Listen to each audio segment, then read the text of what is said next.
கண்டிப்பாக இட்லி செஞ்சிங்கன்னா இந்த ரெசிபியை ஒரு டைம் ட்ரை பண்ணி பாருங்கள். நாம் இன்றைக்கி பார்க்க போகிறது கும்பகோணம் கடப்பா. வாங்க எப்படி செய்கிறதுன்னு வீடியோக்குள்ளே போய் பார்க்கலாங்க. ஒரு வானிலை அடுப்பில் வச்சுட்டு 1/2 கப் பாசிப்பருப்பு போட்டுட்டு மிதமான தீயில் லேசாக வறுத்து எடுத்துக்கலாங்க. ரொம்ப தீயக்கூடாது, நல்லா மணம் வர அளவுக்கு வறுத்துட்டு ஒரு குக்கரில் அதை போட்டுக்கலாம்.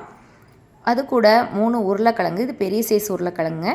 இதையும் நல்லா தோலோடு சுத்தமாக கழுவிட்டு 2ஆக கட் பண்ணி போட்டுட்டு அந்த உருளைக்கிழங்கு முழுகிற அளவுக்கு தண்ணி ஊற்றிட்டு ஒரு 1/2 டீஸ்பூன் பார்த்திங்கன்னா மஞ்சத்தூள், 4 பச்சை மிளகாய் போட்டு குக்கர் மூடியை போட்டு 4 விசில் விட்டு எடுத்துக்கலாங்க.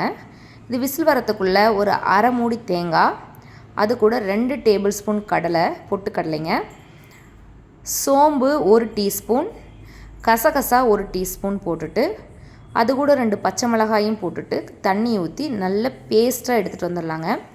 அரைக்கும்போது நல்ல நைஸ் பேஸ்ட்டாக அரைச்சிட்டு வந்துடுங்க.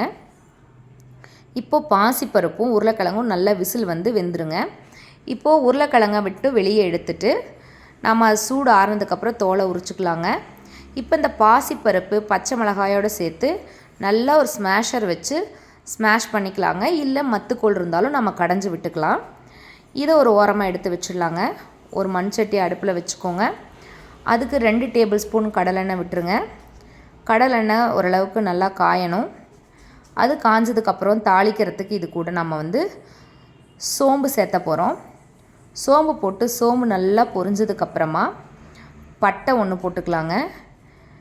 இதில் 2 கிராம்பு, அதுக்கப்புறம் வெட்டி வச்சுருக்கிற ஒரு பெருவெங்காயம் போட்டுக்கலாம். அதிகமாக தேவையில்லை, சின்ன சைஸ் பெருவெங்காயம் 1, கருவேப்பிலை போட்டு லேசாக வணக்கிக்கலாங்க. இது ஓரளவுக்கு வதங்கினதுக்கப்புறமா நாம் இடித்து வச்சுருக்கிற இஞ்சி பூண்டு பேஸ்ட் இது கூட நம்ம ஆட் பண்ணிக்கலாம். இது 1 டேபிள் ஸ்பூன் பக்கமாக இருக்குங்க. இதை ஆட் பண்ணிவிட்டு பச்சை வாசனை போகிற அளவுக்கு வதக்கிக்கலாங்க. ஒரே ஒரு தக்காளி, அதிகமாக தக்காளி சேர்த்த வேண்டாங்க, ரொம்ப புளிப்பு சுவை இருக்கக்கூடாது. அதனால் ஒரே ஒரு தக்காளி, தேவையான அளவு உப்பு போட்டு நல்லா வதங்க விட்டுறலாங்க. இப்போ உருளைக்கிழங்கையும் தோலை உரிச்சிட்டு அதையும் நாம் உடச்சி வச்சுக்கலாம். ரொம்ப ஸ்மாஷ் பண்ணுங்கிறது இல்லை, 1-2 உடச்சி வச்சுக்கிட்டால் போதுங்க. இந்த மாதிரி இப்போ பார்த்திங்கன்னா தக்காளி வெங்காயம் எல்லாமே நல்லா வதங்கிடும். இப்போ நாம் கடைஞ்சி வச்சுருக்கிற பருப்பு இது கூட ஆட் பண்ணிக்கலாம். பருப்பை போட்டு நல்லா கலந்து விட்டுட்டு நாம் இது கூட கொஞ்சம் தண்ணி ஆட் பண்ணிக்கலாங்க. இது பார்த்திங்கன்னா ரொம்ப தண்ணியாகவும் இல்லாமல் ரொம்ப கெட்டியாகவும் இல்லாமல் மீடியம் பதத்தில் இருந்தால் தான் நல்லாயிருக்கும். இது கூட நம்ம அரைச்சி வச்சுருக்கிற தேங்காய் பேஸ்ட்டையும் சேர்த்துக்கலாங்க. இது கூடவுமே கொஞ்சம் தண்ணி ஆட் பண்ணிக்கலாம். இப்போ நல்லா கலந்து விட்டுறலாங்க. இந்த பதத்தில் இருக்கணுங்க, ரொம்ப தண்ணியாக இருக்குதுன்னு நினைக்காதீங்க. இது கொதிச்சதுன்னா உருளைக்கிழங்கு போடும்போது எல்லாம் சரியாயிடுங்க. இப்போ உங்களுக்கு எந்த அளவுக்கு குழம்பு வேணுமோ அந்த அளவுக்கு தண்ணி ஆட் பண்ணிக்கோங்க. உப்பு இந்த ஸ்டேஜில் பார்த்து உப்பு கரெக்டாக இருக்கான்னு பார்த்து போட்டுக்கலாங்க.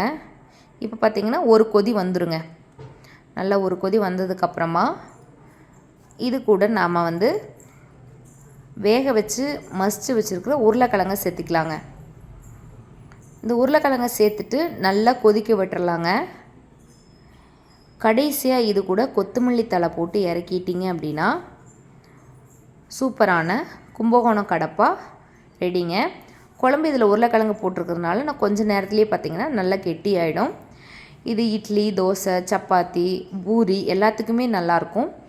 நீங்களும் மறக்காமல் இந்த வீடியோவை பார்த்துட்டு கும்பகோணம் கடப்பா செஞ்சு பாருங்கள். செஞ்சு பார்த்துட்டு எப்படி இருக்குங்கிறத எங்களோட கமெண்டில் ஷேர் பண்ணிக்கோங்க. இந்த வீடியோ பார்க்குறவங்க ஒரு லைக் பண்ணுங்கள், மறக்காமல் சப்ஸ்கிரைப் பண்ணிடுங்க. தேங்க்யூ.